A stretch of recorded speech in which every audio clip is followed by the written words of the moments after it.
ব্যয় সংকোচন নীতি অনুসরণ করায় পদ্মা সেতু প্রকল্পের প্রকল্পিত ব্যয় সাশ্রয় হয়েছে ১,৮৩৫ কোটি টাকা, জানিয়েছেন সড়ক পরিবহন ও সেতু মন্ত্রণালয়ের উপদেষ্টা মোহাম্মদ ফাউজুল কবির খান।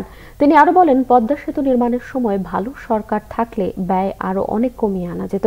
শুক্রবার সন্ধ্যায় শরীয়তপুরে সাংবাদিকদের সাথে মতবিনিময়কালে তিনি এসব কথা বলেন। দুর্নীতির সিন্ডিকেট ভাঙা নিয়ে উপদেষ্টা বলেন, উন্মুক্ত প্রতিযোগিতার মাধ্যমে দরপত্র আহ্বান করে সৎ ও যোগ্য ব্যবসায়ীদের কাজ করার পরিবেশ সৃষ্টি করা হবে। কাজের মূল্যায়ন হবে গ্রাহক সেবার উপর ভিত্তি করে।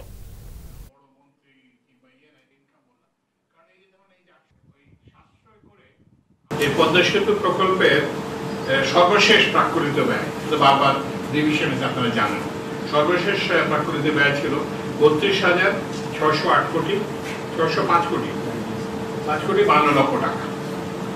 তো এখন এই যে বললাম যে ব্যয় সংকোচন নীতি এবং এগুলো প্রচেষ্টা করে, তো এখন আমরা সর্বশেষ চূড়ান্ত ব্যয় এখন দাঁড়িয়েছে ৩০,৭৭০ কোটি টাকা, ৭০ কোটি ১৪ লক্ষ টাকা।